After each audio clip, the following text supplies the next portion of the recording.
of our network. This is the water cooler of content and conversation in Charlottesville, Albemarle County, Central Virginia, the University of Virginia, the Commonwealth, the country, and the world.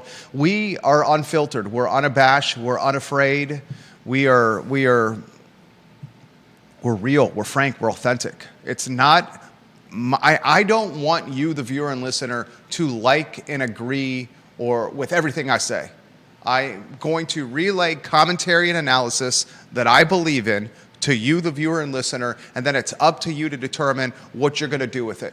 I am not a journalist. I was one at one time. A lot of the strategies and knowledge and experience I learned working in print, radio, and television 19 years ago. I launched my firm, my company, 18 years ago in May. Self-employed for 18 years. But a lot of the experience that I garnered while working in print, radio, and television nearly 20 years ago, I'm utilizing while doing this show. But this show is not journalism. It is not journalism. It is my commentary and my analysis on what the hell is happening in the world.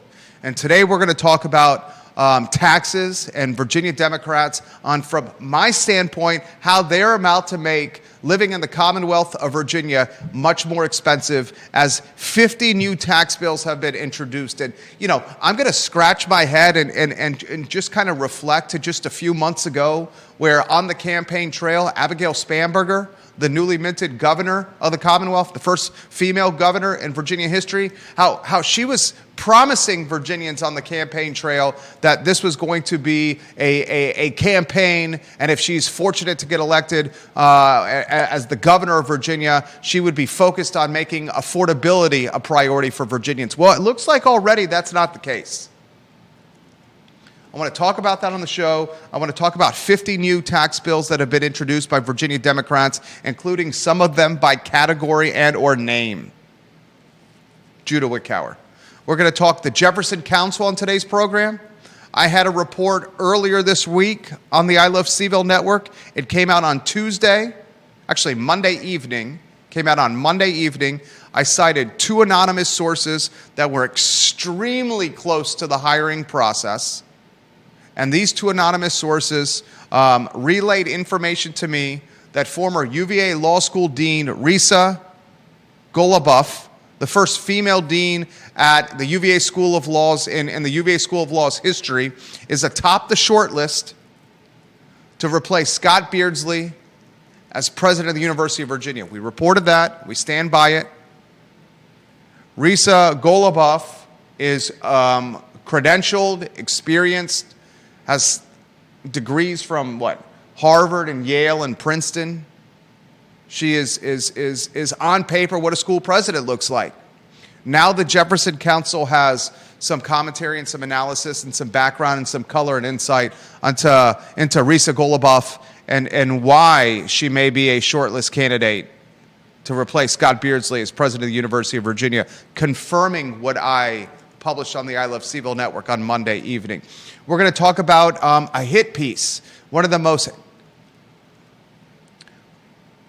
unethical hit pieces I've seen written in Central Virginia. I've been here for 25 years, and I have been in the crossfire of the C-Ville Weekly personally from a hit piece standpoint 3 years ago or so. The publication that's called the C-Ville Weekly published an article about GovSmart, a government contracting firm that's based here in Charlottesville that was co-founded by Brent Lillard.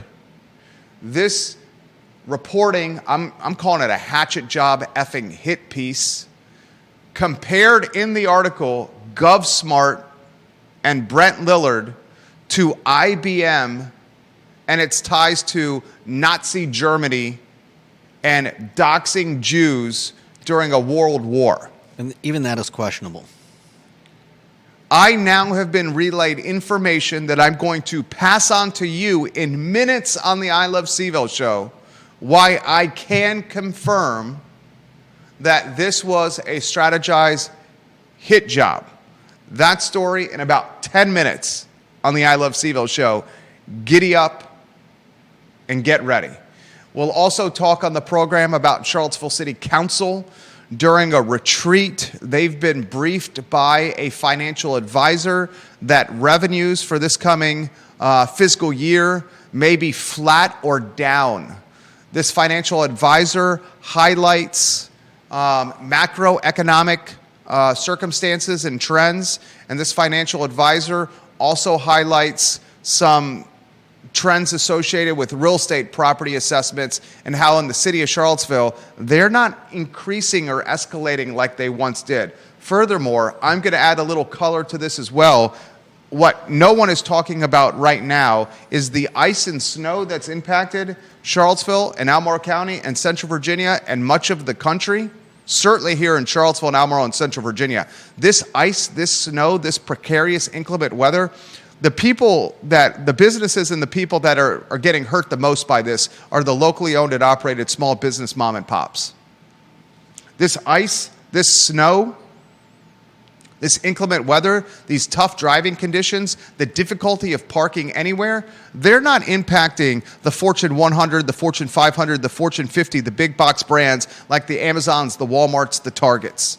They're impacting the beloved businesses that we love, that are closing early, that cannot get staff into work, that don't have customers walking in the door, and it's all happening during the first quarter of the year where shopping was already down because credit card debt was high from the Christmas holiday season. So I'm going to tell you right now, as these frigid temperatures continue in the single digits and with more snow and ice in the forecast in Charlottesville, Albemarle, and Central Virginia, the outlook for budget season, the outlook for revenue in Albemarle and Charlottesville should be one of concern. And why should it in particularly concern you as a property owner, a business owner, as a real estate owner, is because if the meals tax is not what it should be, if the lodging and sales taxes aren't what they should be, then they're going to be coming after you and I in our pockets, in our personal property, our real estate, our investment property. Mark that down. Mark that down. A lot we're going to cover on the broadcast, including Boston College and the University of Virginia, ladies and gentlemen. A matchup tomorrow in Chestnut Hill where the University of Virginia is going to put what is a really solid record on the line against a lowly Boston Eagles basketball team. A lot we're going to cover on the broadcast. I want to give some props to a small business that I stand by that is the definition of honest, the definition of hardworking, and it's Charlottesville Sanitary Supply. This business is run by a father and son named John Vermillion and Andrew Vermillion, and the business has been in operation for 3 generations. On East High Street at Charlottesville Sanitary Supply. Online at charlottesvillesanitarysupply.com. You can buy something on Charlottesville Sanitary Supply, anything you need. Pool, house, vacuum, cleaning, janitorial, anything on their website, and it's delivered for free on your doorstep, in many cases the same day, faster than the big box brands, at a better price point than the big box brands. There is no reason to be shopping for sanitary, cleaning, vacuum, swimming pool, anything tied to hygiene at any other location except for Charlottesville Sanitary Supply. Put that down, ladies and gentlemen. That's fact. And their sister company, Charlottesville Swimming Pool Company, is who you should be contacting for anything swimming pool related. They're 5 generations of Albemarle County, and these dudes bust their asses to make our community a better place. They invest in the community. Judah Wickower, I'm fired up today. Studio camera, then a 2-shot. Judah Wickower, studio camera, and then a 2-shot. My friend, I need to talk about, I say on the show all the time, okay? I say literally on the show all the time that I identify with no political party that's out there. I don't identify as a Trump Republican or MAGA. I don't identify as a Joe Biden Democrat, a Harris Democrat, a Spanberger Democrat. I'm not a leftist. I'm not a rightist. I'm not an activist. I'm not a protester. When it's all said and done, I am fiscally conservative and socially liberal. And I think a large portion of Central Virginia, of the Commonwealth, and our country embodies that ideological mindset. Fiscal conservatism, socially liberal. I don't care who you have sex with. I don't care who you marry. I don't care what you put in your pipe and smoke. I don't care what God you pray to. I don't care what you do in your free time. Just don't tell me what to do. Don't tell me what to wear. Don't tell me to stay in my house. Don't tell me what to do with my money. and don't try to take more of it, because I'm working 80 hours a week, busting my ass, creating jobs, supporting my family, paying a mortgage, paying school tuition. And I'm trying to leave this community in a better footprint than when I first arrived through a conscious capitalistic mindset. I run a business, multiple businesses in the black, and I bust my tail doing it. I pay my taxes. And when I follow Abigail Spanberger and Winsome Earl Sears in 2025, and this push, this race for a hotly contested, it wasn't hotly contested, Spanberger beat her ass, this governor's race.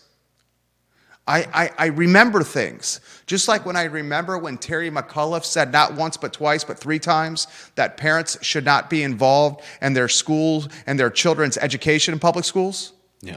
I remember when Terry McAuliffe said that once, 2, 3 times, which pushed Glenn Youngkin to victory. I remember when Winsome Earl Sears runs the worst governor campaign maybe in Commonwealth history, when she fires her campaign manager mid campaign cycle. Because I think he was her pastor. It was her pastor from her church. She hired a campaign manager, a pastor from her church, because she wanted to get the black vote in Virginia. Then she realized, oh my goodness, this guy is a church pastor. He's not good at running campaigns. I need to fire him. I watched as Youngkin and Winsome Earl Sears and as John Reed and Jason Miyares showed a splintered, fractured top of the ticket campaign, top of the ticket strategy, which then trickled down the totem pole at the local level on so many instances. I mean, the fact that Jason Miyares was not able to win the attorney general spot when his opponent text messaged other people about politicians dying and their kids dying in their mother's arms. Yeah. When he was caught speeding recklessly on the campaign trail, significantly over the speed limit, and trying to use his influence to get out of the ticket, and he still was able to beat Jason Miyares? That shows you how bad a campaign Winsome Earl Sears, Reed, Miyares ran this past election cycle. Now, Spanberger said all the right things. Spanberger did all the right things. And one of her prime MOs this election cycle was affordability for Virginians. It was a campaign built around affordability for Virginians and distancing Virginia from what some would call MAGA, Trumponian push into Virginia. That's what the whole campaign was about. And Virginians overwhelmingly supported Abigail Spanberger. She dominated Winsome Earl Sears. She humiliated Winsome Earl Sears. And here we are, a couple of weeks after she's been inaugurated and sworn into office? And Virginia Democrats, Abigail Spanberger, have 50 new tax bills that have been introduced. 50, Judah? To be fair to Abigail Spanberger, I don't believe she was behind any of those bills. She also has veto power over any bills that do make it through. Some of these new tax bills, new personal property taxes, gym memberships, taxes on gym memberships, highway use fees, home repair taxes, vehicle repair taxes, electric leaf blower taxes, electric landscaping equipment taxes, large employer taxes, gun and ammunition taxes, new income tax brackets, event taxes, concert taxes, investment income taxes, storage facility taxes, dog walking taxes, dog grooming taxes, counseling taxes, digital personal property taxes, new car taxes, concert. I mean, I could continue. Okay, now Judah's going to say, oh. This is what Judah's saying. It's Virginia Democrats. It's Virginia Democrats that have introduced these tax bills. We're not going to put it on Abigail Spanberger. It's the folks that were already in place that are doing these tax bills. Do you think she's going to veto them? Your guess is as good as mine. What's your guess? I don't have a guess. Do you think she's going to veto him? That's a horrible question. I get a text message. I get a direct message ladies and gentlemen, from somebody I trust, and Ginny Who. And Ginny Who sends me a text message or a Twitter thread that's kind of matriculating on the X platform. Okay, and already you have folks in Virginia that are pushing Spanberger as a potential presidential or vice presidential candidate, that she's being groomed for this type of run. Nick Freitas, for example, talked about this on Twitter yesterday, and Nick's got a checkered past. We all know Nick's checkered past, but he calls Spanberger someone being groomed for higher office already. And Ginny Who strategizes in DM capacity with me about State Senator, the head of the State Senate, Louise Lucas, and how these extremely influential Virginia Democrats are working behind the scenes in concert with Abigail Spanberger. And it's a give and take, this behind the scenes concert. You help us, Abigail, with reimagining boards of visitors at universities and colleges in the Commonwealth like UVA, and you help us return diversity, equity, and inclusion to universities and colleges like UVA with these 10 appointments that you just made. You help us change the look of President Scott Beardsley and maybe replace Scott Beardsley with Risa Goluboff. You help us reimagine Virginia Military Institute, one of the most storied institutes in America, Virginia Military Institute, ladies and gentlemen. And you help us reimagine this institute, get the president out and make it more diverse and inclusive, more DEI, and we'll back you on this push for higher office to either a vice president conversation or presidential conversation.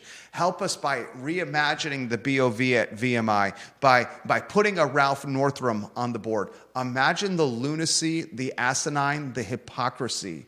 VMI's Board of Visitors and Ralph Northam, the former governor, on the board at Virginia Military Institute. The same governor that had yearbook photos published when he was in office of him wearing blackface decades ago. This same guy is handpicked by Spanberger for the VMI BOV to help drive diversity and equity and inclusion into Virginia Military Institute. We read tea leaves. That's all we try to do on this talk show, and all we try to do is figure out what's going on around here. That's all I'm trying to do. So if the people of influence in the General Assembly, Scott, if the people of influence in the General Assembly, Lucas, are working behind the scenes in concert with Spanberger on certain projects, and in return they get their support for Spanberger, Spanberger gets their support for a totem pole push politically forward. That's what's happening. You need to watch where the rubber meets the road on these 50 introduced tax bills, Virginians. No doubt. And if these tax bills are approved, if they're not vetoed, and the cost of living becomes more expensive here in the Commonwealth, then you have to say, that's disingenuous with what you were campaigning upon in 2025. You disagree? No, I agree with that final statement. Am I missing something? Probably. For example? We don't really know what's in the bills. We've got a political, post about all the stuff that is potentially in the bills, about what they're about. But the details really do matter, I think, in this case. And I think we will have to wait and see if any of these even make it through the assembly, and take a look at what's actually in the bills, rather than just saying, oh, man, they're trying to tax dog walkers. I don't think it's as simple as just a list of all the things they're going to add taxes to. Correct me if I'm wrong. There are more than 50 new bills that have been introduced, all associated with increased taxes on Virginians. Yeah. Is that correct? Looks that way. That's all I'm saying. Okay. And then I responded by saying, let's watch the rubber meet the road. Because if Spanberger does not fight back on these 50 new introduced bills increasing taxes on Virginians, then what she campaigned upon was a lie. The gist of what I just started the show upon was that statement. Okay. Next headline, Judah Wickower, Jefferson Council headline. Please put that on screen. Ladies and gentlemen, on Monday evening, I reported on the I Love CVille Network, citing 2 anonymous sources that are very close to the hiring process, very close to decision makers at the BOV. One of them, I have to choose my words very carefully. One of them, as close as possible, have confirmed with me, indicated to me, passed along to me that Risa Goluboff is a potential candidate atop a shortlist to replace Scott Beardsley as president of the University of Virginia, and yet another political move by Abigail Spanberger. Scott Beardsley was appointed president of the University of Virginia by a board of visitors that was embattled and fractured, one appointed by Glenn Youngkin. That board of visitors, by the letter of the law, was not a legitimate board, by the letter of the law. It did not have a full board by number count. It did not have the viable amount of Virginians on the board, and it did not have the viable amount of University of Virginia alum on the board. That letter of the law is going to be used, if a move is made, as leverage to replace Beardsley as president of the University of Virginia. The Board of Visitors is now under Spanberger influence and control. She's made 10 appointments to it. Those 10 appointments are waiting for confirmation from the General Assembly. The General Assembly is controlled by Democrats. Spanberger is a Democrat. Those 10 appointments will be rubber stamped. No doubt. When those 10 appointments are rubber stamped by the General Assembly, Spanberger's influence over the most prestigious university in the Commonwealth, UVA, and one of the most prestigious universities in the country, UVA, will be fully flexed. The talk by insiders in the know is that Spanberger is going to use that influence to replace Scott Beardsley as president, because it was a Youngkin pick, a corporate world selection, a McKinsey consultant. I need to stand up for Beardsley here. He was a 3-term Darden dean. Yeah. He's fantastic at fundraising. The Darden School, one of the best in the world. Well, by all accounts, the search was legitimate, with the exception of The viability and legitimacy of the BOV. Yeah. Other than that, I mean, it was undertaken by a firm, and it sounds like they were thorough enough. I mean, I don't think anyone can really call out Beardsley for any particular reason. I agree 100% with you. Except you don't like the fact that he was chosen by the wrong people. And there it is. And that's why Beardsley is going to be called out, because he was selected by what is perceived to be MAGA Republicans, Youngkinites, who are one branch away in the family tree away from MAGA. And Spanberger knows this, and she has a mindset of being politically ambitious, and she's going to springboard the tumultuous turn of events and the soap opera saga that is UVA into a what is perceived to be a visionary that rights and stables the ship. And one of those writing and stabling of the ships, boys and girls, ladies and gentlemen, will be replacing the president. Jefferson Council, the lobbying group, Yep.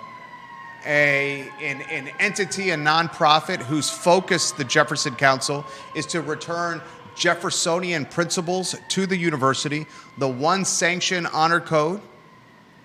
The Jefferson Council that wants to return tuition affordability to UVA. The Jefferson Council that wants to remove diversity, equity, and inclusion from UVA. The Jefferson Council that wants to return Thomas Jefferson's legacy and reputation to the University of Virginia, has now penned reporting on its website that in a lot of ways backs what I said on the I Love CVille Network on Monday evening, that Risa Goluboff is in fact a shortlist candidate for president and has been for some time, and was Jim Ryan's handpicked heir apparent. Which I'm sure you'll get to, has a deeper Go ahead. of information. She was very much in alignment with President Ryan. More progressive even. Yeah. Than Jim Ryan. And as you said, he essentially had chosen her as his successor, as we all know that he was planning on leaving the presidency in the near future. I believe he had planned to exit as president this year if obvious events had not precipitated a quicker exit. Unfortunately, by Jefferson Council's reporting, she was originally going to be brought on as the provost. That failed when her peers did not think that she was an acceptable choice. They thought that someone better was needed, and so they moved on. And that's why we've had a lack of provost, because Ryan was not happy with that and wanted her to be the choice. Then, as he left, she was not chosen as one of the 4 candidates by the search committee. At which point, we got Scott Beardsley. Yeah. Risa Goluboff continues to be in the mix as a replacement for Scott Beardsley. Has been in the mix for some time. And it was not until Monday evening when the I Love CVille Network reported on Goluboff being in the mix did we know anything about Goluboff as a potential candidate for presidency, provost, any position at the University of Virginia. She was simply, and not demeaning in any capacity, the first female law school dean in UVA School of Law History. And by all accounts, intelligent, by all accounts, able, and by all accounts, but definition of presidential. But in the professional judgment of the presidential search committee, Goluboff was not qualified at this time to serve as president. And it's important to emphasize the Cavalier Daily offered reporting, if you remember, on how Porter Wilkinson, the vice rector, and now perceived to be a hatchet person for Glenn Youngkin on the Board of Visitors, how she very much impacted the search that you specifically mentioned, taking the search committee in a different direction from other candidates that they had handpicked into what we have now. If you remember the Cavalier Daily reporting, some of the best reporting ever done by Cavalier Daily highlights many people on that very search committee that talked about how Porter Wilkinson influenced the committee in ways that the search committee deemed inappropriate, utilizing her vice rector position to dictate a committee's efforts into one direction that she personally saw fit. Okay. Jefferson Council did not mention that in its reporting today. Regardless, remember the name Risa Goluboff. It continues to be on the short tip, the tip of the tongues of many different platforms and organizations. Next topic, Judah Wickower, put it on the feed. Next up, we've got the hit piece. This story is bananas to me. Yeah, no doubt. The C-Ville Weekly on Wednesday published a hit piece on GovSmart and CEO Brent Lillard, the co-founder of the government contracting firm based in Charlottesville that employs more than 90 people. The hit piece tried to take a sliver of revenue associated with the facilitation of services to ICE by GovSmart. Yeah. That facilitation of services to ICE by GovSmart was to the tune of just over $3 million. You're talking a government contracting firm that does north of $500 million. Yeah. Its 18th revenue stream. Some would call that insignificant revenue stream.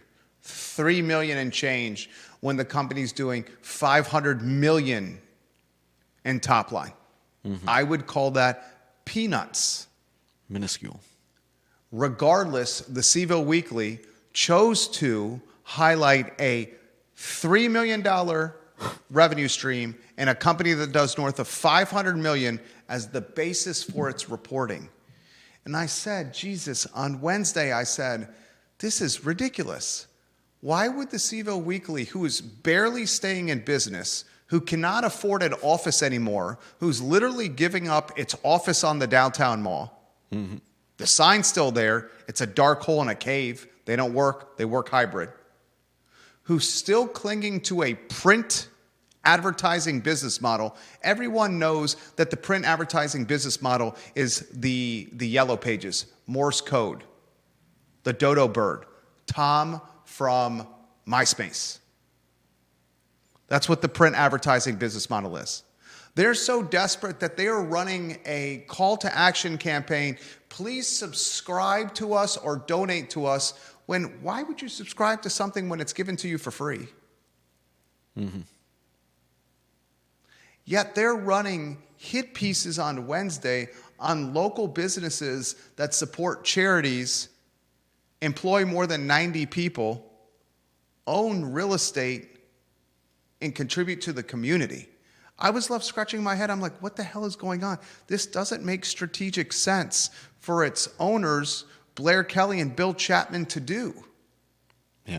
This is just going to alienate other business owners who are the advertisers of this publication. What are they doing? Then we were passed along information this morning. The author of the hit piece is a gentleman, and I use that word loosely, named Nathan Alderman. The information we were passed on this morning encouraged me to visit a website called nathanalderman.com. So I did. I went to Nathan, Nathan, Alderman, Alderman.com. And when I went to nathanalderman.com, I started scrolling. I'm like, oh, this is a cool website, Nathan. You got a little typewriter in the corner. You got a pretty picture of the sky, Nathan Alderman. A photo of you. I like the cardigan that you're wearing there, Nathan Alderman. And then I clicked something on the homepage called Fact. And when I clicked Fact on Nathan Alderman's homepage, I got sent to a URL called nathanalderman.com/fact. And next thing I know, in the middle of that page, I click, ladies and gentlemen, on something called Albemarle Dems newsletter. And before I know it, I'm realizing that, goodness gracious, the author of the hit piece against GovSmart and Brent Lillard is also the communications director for the Albemarle County Democratic Party. Here we have the author of a hit piece focused on a CEO named Brent Lillard, who is, I would say, probably just like me, fiscally conservative and socially liberal, probably just like me, polarized by our two-party system of Sleepy Joe Biden, and speak out of one side of your mouth, do something different, Donald Trump. An individual that's exhausted with the taxes that we pay, despite the effort, the growing of economy and supporting the economy and supporting communities that we do. And I'm astonished that the C-Ville Weekly would hire the comms director for the Albemarle County Democratic Party to write a hit piece on somebody that is maybe on paper perceived to be conservative or Republican, but likely is not. Likely doesn't matter. Certainly not in my book. I support businesses based on the service they provide me and the quality of that service, not whether or not the founder or the owner of the businesses are liberal or Republican, Democrat or conservative, atheist or God-fearing. Okay? It's on the service you provide me. So I'm left asking this question, and I'll pass it to you. Should the comms director for the Albemarle County Democratic Party be writing a report in a journalistic setting about a CEO that's a founder of a government contracting business that does 500 million in top line revenue with a peanuts portion, 3 million associated with ICE, one of the top agenda items for Albemarle County Democrats and their activist efforts, and certainly all over the newsletter that Nathan Alderman has been publishing.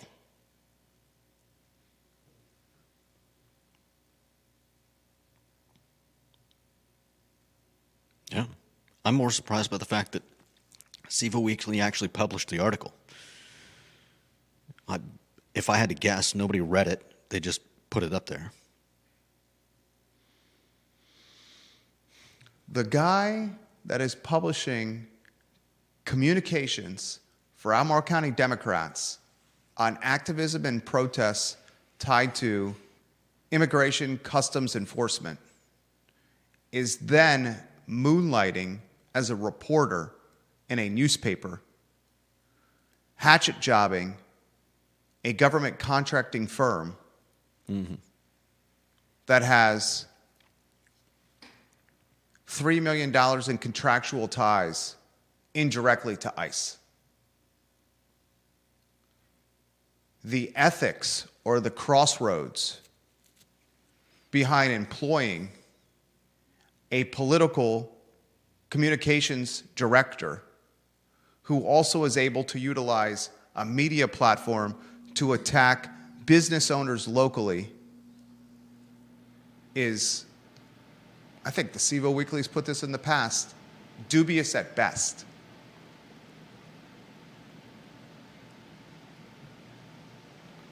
That should be on the Charlottesville subreddit.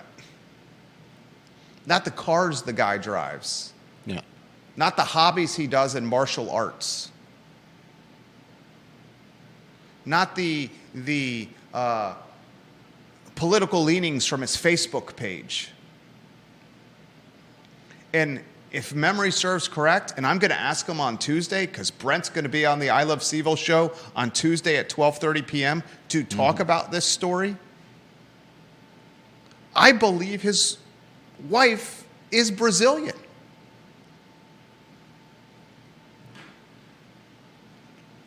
And it's no surprise that that article is not on the C-Ville Weekly Facebook page or on any of its social media channels.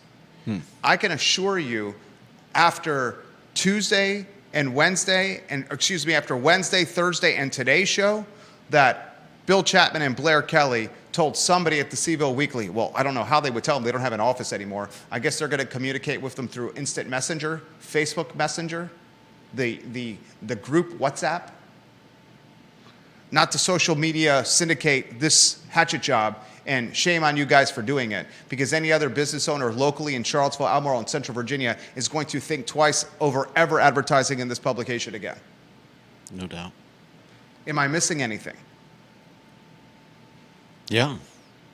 I mean, specifically, what am I missing, Judah? You said yes. So just specifically, what am I missing? More details. His inclusion of IBM and the Nazis in his article. I mean, that's a joke. There's still debate going on today over whether IBM was complicit in anything that they did. They essentially made them punch cards. He talks about the 1930s. Nobody even knew. I don't even think there were concentration camps in the 30s. If there were, nobody was aware of them until the 40s. So drawing a line of conclusion between IBM and Nazis, and then somehow trying to rope a business owner who has been selling software to government agencies and acting like he's somehow complicit in the shootings that have happened with ICE in the last few weeks is just how do you even make those jumps of logic? Journalistic malpractice. Yeah. This is what the paragraph in this article. In the 1930s, IBM via German subsidiary leased early computers and customized punch cards to the Nazi government. The data that technology gathered on Germany Jews and other minorities enabled the Nazis' later campaign of mass imprisonment and murder. Literally link that to what Lillard and GovSmart is doing. Yeah. In print. It's absurd. That would seem to me, especially with the information that I just provided of the author of the story being the comms director of the Albemarle County Democratic Party, would seem to be meritable or justifiable as a potential suit from Lillard and GovSmart against the C-Ville Weekly. I'd love to hear from some of our viewers with more knowledge in law than myself. I will ask Lillard on Tuesday if the plan is GovSmart and Lillard to, in any capacity, I mean, at the very least, there should be an aggressive retraction published, including mention that the author is the comms director of the Albemarle County Democratic Party, who is publishing content about the Democrats in Albemarle protesting and activating against ICE. That is cause for never reading the publication ever again by the community, period.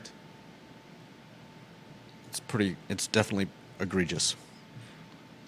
Next headline, Judah Wickower, what do you got? Then we're going to go to comments on the show that are coming in aggressively on the I Love CVille Network. Next headline, what do you got, Judah Wickower? Revenue impact to Charlottesville revenue? This from Sean Tubbs's Substack, the Charlottesville newsletter. Ladies and gentlemen, there's an advisor locally of the finance variety consulting with Charlottesville City Council and explaining to Charlottesville City Council that revenue may be a point of concern, highlighting macroeconomic headwinds, while also speaking to real estate assessments in the city specifically, not upticking to the level of consistency and upticks we've seen in years past. Yeah. This done at a retreat. The macroeconomic headwinds, the national financial picture are one we all know. Floating debt is expensive. Groceries are expensive. Insurance is expensive. Gasoline is expensive. Everything is expensive. We are spending less. You talk about job growth. You talk about artificial intelligence replacing human capital.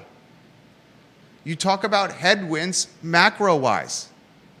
Micro-wise, there are also headwinds for a municipality like Charlottesville. Why don't I just rattle them off? Assessments tied to Charlottesville real estate, market values tied to Charlottesville real estate are flat. This has been a bread and butter for the city of Charlottesville for years, counting on increased revenue tied to assessments on rooftops. Now they're flat. How about this? Another one for you. Hold on. She also notes that real property tax makes up 50% of the city's budget.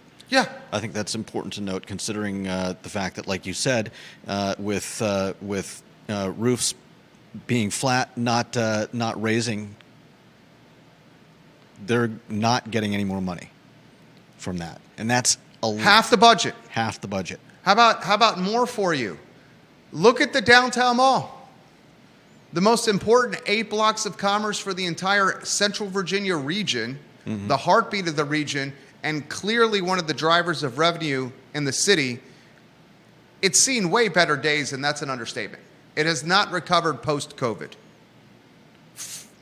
Point in case.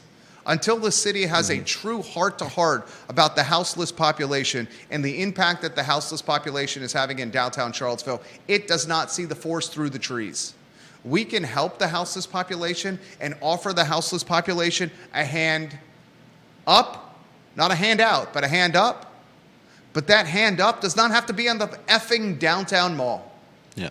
Where friends of ours, clients of ours, neighbors of ours literally have to do written one-paper agreements with the houseless population and their ability to sleep in their vestibules. There's one business owner who not only owns the business, but owns the real estate the business is housed within, that has a napkin written agreement, a written agreement on a napkin with two homeless individuals.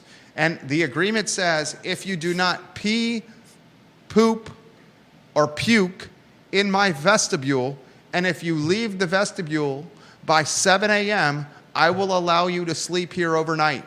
But if you pee, puke, or poop in my vestibule and don't leave by 7 a.m., you're not allowed to sleep here. And she's doing this because she has no other choice. At least she can hedge her risk and exposure by putting some kind of rules in place. Yeah. That's a true story.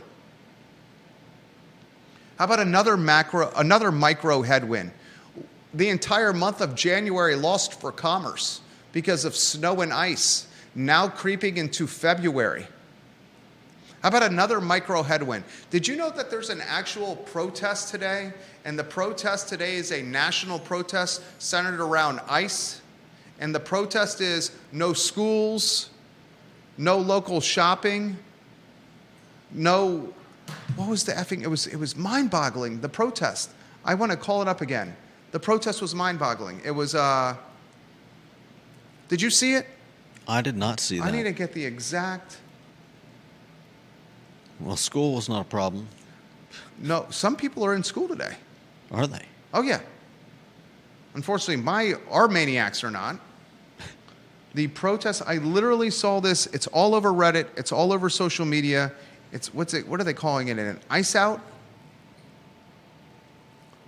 But a national protest on a day when the country, the Mid-Atlantic, the East Coast, it's called Ice Out Everywhere. National Shutdown Friday. No work, no school, no shopping. On January 30th, 2026.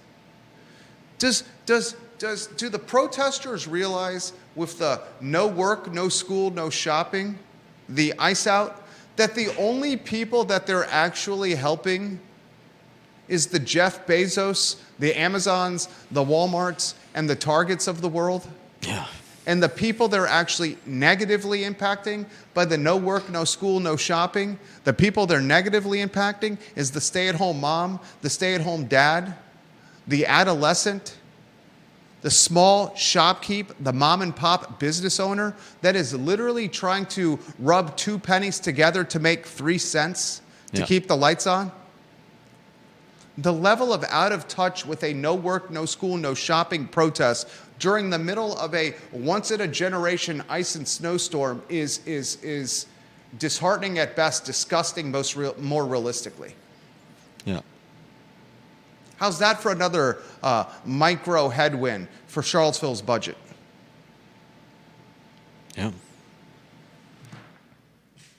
And the reason I bring this up to the viewers and listeners, the reason I bring this to the attention of the viewers and listeners is if meals taxes and lodging taxes and sales taxes and property meals taxes, lodging taxes, and sales taxes are down and property assessments are flat, what do you think the lever is going to be? What lever is going to be tweaked? More taxes. Yeah. The real estate tax rate. The meals tax. Mm-hmm. And those are regressive taxes. Those are gentrification taxes. The gentrification of dining out is the meals tax. You increase the taxes on dining out, families don't take their kids out to dinner and teach them socialization. Mm-hmm. And the mom and pop restaurant owner doesn't get the customer base, and they go out of business. The real estate tax rate, when Albemarle County last year upped it 4 cents, when assessments have increased 13 years in a row, including a double-digit assessment in 2023, a 4-cent real estate tax rate increase in 2025 by the Albemarle County Board of Supervisors is spitting in the face of Albemarle Countyans. It is spitting in the face of Albemarle Countyans, saying, oh, you can afford it. And then the final headline, and then I'm going to open up the show to comments that are coming in extremely quickly. Okay? Final headline is this, and it's almost a trivial one, but I'm a sports fan, and it's a show that's the 2026 version of the newspaper, so we have different sections or silos of content. Tomorrow there's a basketball game. Boston College and the University of Virginia play in Chestnut Hill. The Eagles are not very good. They're 9-11 overall and 2-5 in ACC play, and Virginia is very good. They're the 17th ranked team in the nation. They're 17-3 overall and 6-2 in conference play. The game tips off at 1:30 p.m., unfortunately, on the CW network. Virginia should win this game handedly, and if they do, they improve to 7-2 in ACC play. Virginia is looking like a team that can make a deep run into the NCAA tournament. Tomorrow is the halfway marker of the ACC regular season. All right, comments. Number one in the family, Deep Throat. Deep Throat's family photo on screen. Literally the number one ranked viewer and listener. Our family makes the program better every single day. He says this: that is quite a find on Nathan Alderman, the C-Ville Weekly reporter. I mean, I knew that C-Ville Weekly wasn't a real journalistic outlet, but it's absolutely ridiculous having the comms director for the Albemarle County Democratic Party as a reporter for the C-Ville Weekly talking about business and doxing the co-founder of a firm like GovSmart. Mm-hmm. Luckily, the only audience for this allegations are the fish that get wrapped and unread by humans, copies of the C-Ville Weekly. He's basically saying the newspaper is good for wrapping fish. Yeah. And he also says, yeah, this general strike seemed like a bust. Kids are back in school at Stab, and the parking lot of Foods of All Nations, I could not find a space. Loud activism does not mean today's reality. That's a good point. And he highlights that assessment should be relatively flat in the city of Charlottesville, and he provides data points. Deep Throat, we appreciate you watching and listening to the show. I sincerely mean that. Comments continue to come in on the I Love CVille Network. Print, radio, and television all over the show today. John Blair, number two in the family. Jerry, I will not comment on whether any of the proposed tax increases by Virginia Democrats are good or bad, but I will point out that it's not the 1970s or the 1980s any longer. What do I mean by that? Capital and wealthy people and businesses have shown that they're no longer tied to places. The explosion in Texas and Florida continues. Last year, per the U.S. Census population estimates, Florida, Texas, and South Carolina gained 155,000 migrants. California and New York lost 366,000 migrants. Here's a link to the official numbers. Basically what he's saying, be extremely careful what you do with taxing Virginians, because in today's digital, nomadic world, the wealthy can work from ISPs and zip codes of their choosing. That's what he's saying. Mm-hmm. Spencer Pushard is watching the program, and he's giving us the round of applause emojis for our commentary. Spencer Pushard, we appreciate you. Comments continue to come in. Conan Owen is watching the show, the owner of Surspedia Central Virginia. If you have a logo and you need visibility for it, Conan Owen is who you contact, and Surspedia Central Virginia. Anything signage related, anything direct mail related, anything merchandise, uniform, pamphlet, trifold related. The banner behind us, Surspedia Central Virginia. Conan Owen and Surspedia Central Virginia. Conan says it's not like ICE isn't going to find a vendor. Would they rather the contract go to a hardcore MAGA supporter who would just donate their profits to a MAGA cause, or have it go to a local company that can contribute more to the community? And where do the local activists draw the line?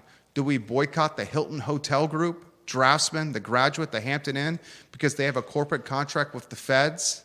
By the way, Hilton CEO is a Darden grad, and another UVA grad is behind a $250,000 program with McIntyre. Should UVA turn down that support? Lonnie Murray watching the program, his photo on screen. Speaking as a citizen, it's important to note that Virginia has balanced budgets. If you only look at the taxes, then you are only looking at one side of the equation. Personally, as a supporter of home rule, I think localities in particular need more flexibility in how they can fund priorities the public wants and needs. I'm less concerned with what bills allow taxation and more what services are being funded. It's also worth noting that taxes are inherently regressive right now because of tax breaks like land use valuation. Some of the wealthiest people pay very little in taxes relative to their property value because they have some kind of nominal agricultural, like low-quality hay. That puts a much higher tax burden on urban residents who have to make up that difference. In past years, that tax break cost local residents around $15 million. Tax breaks are just spending in a different form. Virginia localities really need tools like impact fees so that new development can pay for its own impacts, not just put the burden on existing residents. Anyway, the primary consideration for me is fairness. Are the means of raising revenues equitable, and would the funds go to priorities the public needs? Good points.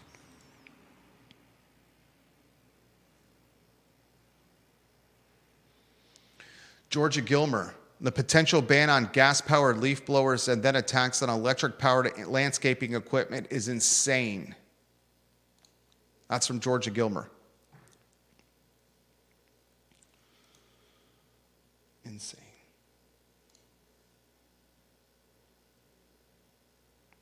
We're just trying to figure out what's going on here. That's all we're trying to do with this show, is figure out what's going on around here. Judah, thoughts? Stacey Baker Patty giving us some props on the show. Logan Wells Kalelo and Randy O'Neill give us props on the show. Anything you'd like to add before we close, Judah? Yeah, I think I want to just say a quick bit about what are we calling it? Selective outrage. There's, I'm sure most of you have heard of Tom Homan. He works in ICE, and he worked for ICE under Obama. Obama awarded him the 2015 Presidential Rank Award for Distinguished Service. So are we to go back and be selectively outraged about anything to do with ICE? Are we now outraged at Obama for continuing to use ICE throughout his presidency? And this obviously goes to the point of, why are we calling out a business for doing business with a government agency and being selectively outraged because that agency is behind something horrific that's happened recently? I think it's insanity. It's part of the divide in our country right now, and I'm frankly kind of sick and tired of it. Thank you, Judah. Carol Thorpe, Queen of Jack Jewett. I received my Albemarle County property assessment yesterday. They raised it 10%. That means I will start by paying an extra 10% on the 4-cent rate hike they imposed last year, and that's even before they even consider another likely rate hike this year. I never thought I would say this after 30 years in the area, but my husband and I are now considering moving out when he retires in 5 years. The assessment increases that coincide with real estate tax rate increases, all they do, Albemarle County supervisors and elected officials that are watching the show right now or will watch this show in archive capacity, all you are doing is making our community wealthier and more homogenous. And what I mean by that is white and rich. You are gentrifying our community at a quicker, more rapid rate than the University of Virginia. Single income households, retirees, folks living on Social Security, unemployed households cannot keep up with assessment increases at the same time real estate tax rate increases, at the same time grocery, gasoline, and every other cost in their budget is going up. They will just move out of Albemarle County and they will be replaced by homogenous nomads, carpetbaggers, or entries into Albemarle County. We'll close the show with the most important 3 minutes of news that you will hear today. Judah Wickhauer, do you have me on a one shot, and are you ready to go on this? I've got you on a one shot. One shot me, put the PTIs on screen. We'll do this for 180 seconds. These are the most important 3 minutes of news. for you on Friday, January 30th. Virginia Democrats right now have 50 new tax bills that they are considering, 5-0. That doesn't mean they are approved, but it should be a point of concern for all of us. If you remember in 2025, Democrats in Virginia, led by Abigail Spanberger with her push to governor, promised us as voters, if they were elected, affordability. Now here we are, weeks into 2026, and more than 50 bills tied to taxes are in front of them, and even worse, in front of us. Next headline, the Jefferson Council has acknowledged the reporting the I Love CVille Network published on Monday evening. Ladies and gentlemen, as we reported, UVA Goluboff, the first female dean in Virginia law school history, is absolutely a shortlist candidate potential to replace Scott Beardsley as president of the University of Virginia. We now await Abigail Spanberger, her 10 appointments to the Board of Visitors. They will get approved by the General Assembly in the days to come. Once they are approved, the Board of Visitors will be legitimate by the letter of the law, and they will move, we are hearing, quickly to potentially boot Beardsley out of office with UVA Goluboff as a potential replacement. Next headline. The C-Ville Weekly published a hit piece on Brent Lillard and GovSmart, a government contracting firm that employs more than 90 people locally here in the city of Charlottesville. GovSmart does top-line revenue north of $500 million. $3 million of that $500 million is tied to ICE, Immigration Customs Enforcement. Somehow the C-Ville Weekly got its hands on that. The author of this hit piece is Nathan Alderman. He is the comms director of the Albemarle County Democratic Party, Nathan Alderman. Why is the communications director for the Albemarle County Democratic Party that is executing protests and activating activist efforts against ICE also publishing reporting in the C-Ville Weekly about locally owned businesses and immigration, customs, and enforcement revenue streams? That seems like a journalistic conflict of interest and certainly questionable ethics. Next headline. An advisor for the city of Charlottesville is consulting Charlottesville city councilors on budgetary headwinds from a macroeconomic standpoint and a microeconomic standpoint. Be careful, because if these budgetary headwinds continue, it's going to be you and me, the taxpayer, they're going to have to foot the bill and pay more. And in closing, the University of Virginia faces Boston College tomorrow, Saturday. At the midpoint of the ACC season, UVA is a clear-cut favorite to beat the Eagles in Chestnut Hill and climb up the top 25 rankings. My name is Jerry Miller, and this is the I Love CVille Show.